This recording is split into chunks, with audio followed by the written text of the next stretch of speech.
बहुत सालों से हम बरमूडा ट्रायंगल के बारे में सुनते हुए आ रहे हैं कि बरमूडा ट्रायंगल में जो भी विमान जाता है वो गायब हो जाता है।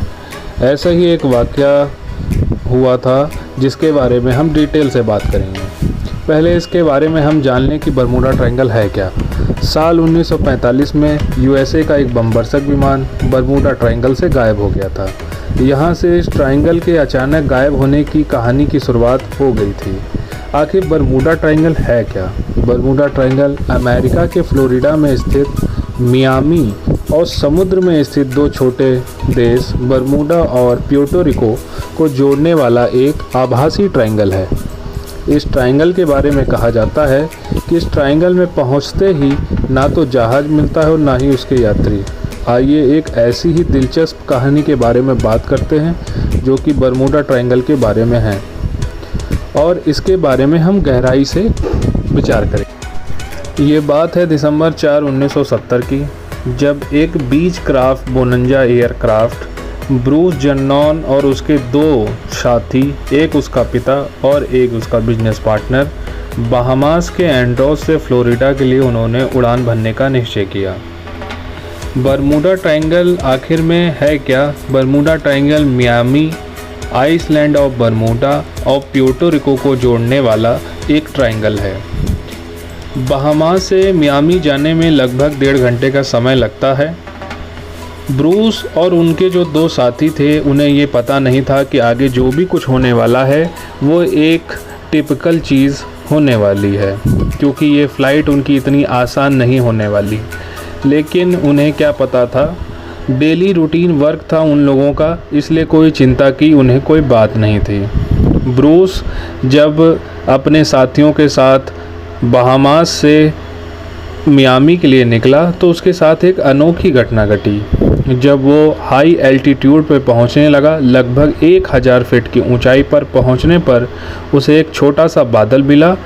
उसमें से उसने अपने जहाज़ को बड़ी आसानी से निकाल लिया। लेकिन अगली घटना आश्चर्यचकित करने वाली है।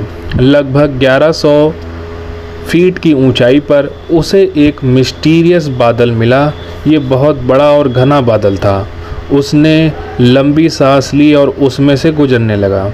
उससे उसे घना अंधेरा, लाइट की भी कोई रोशनी नहीं दिखाई पड़ रही थी और तभी बारिश भी शुरू हो गई।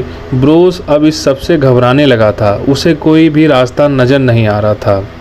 उसे कुछ लाइट जैसा दिख रहा था, बिजली चमक रही थी, पानी बरस रहा था, बूंदें आ जा रही थीं और उसे कहीं भी रास्ता दिख नहीं रहा था। उसके दिल की धड़कन बढ़ रही थी।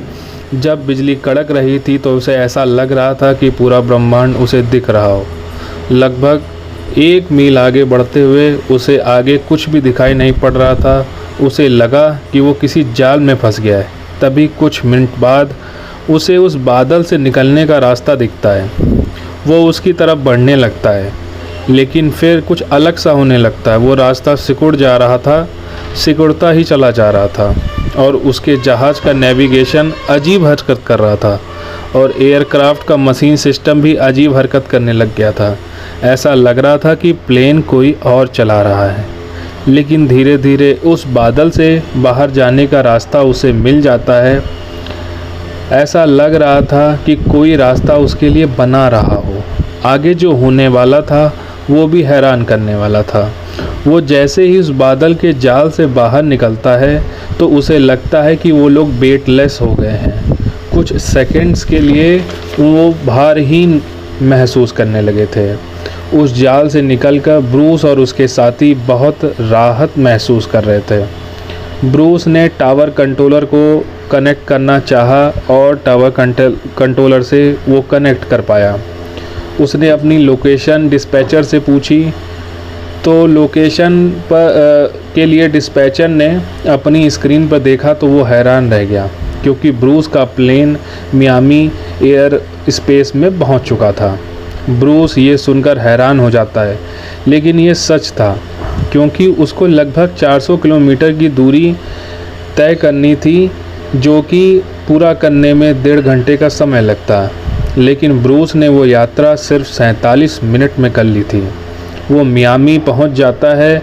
ये घटना इसलिए भी सोचने योग्य है कि इस टाइप का जो जहाज़ है वो सिर्फ 290 किलोमीटर प्रति घंटे की रफ़्तार से ही उड़ सकता है और उसके हिसाब से तो 1.5 घंटा ही लगता, लेकिन डिस्पैचर के हिसाब से और उसका जो समय लगा वो लगभग 47 मिनट ही था।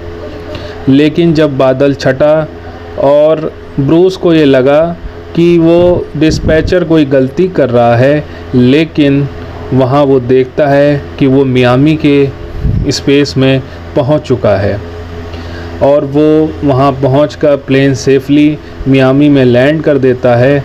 इस बारे में ब्रूस अपने एयरप्लेन का फ्यूल चेक करता है और कैलकुलेट करता है, तो उसे हैरानी होती है कि वो आधे फ्यूल में ही अपनी जर्नी कंप्लीट कर लिया होता है।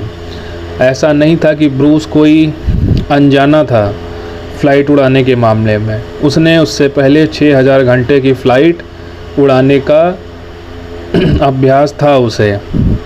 ब्रूस ने इस बारे में कई कंसल्टेंट से डिस्कस करा, लेकिन उसे इस बारे में नहीं पता चला।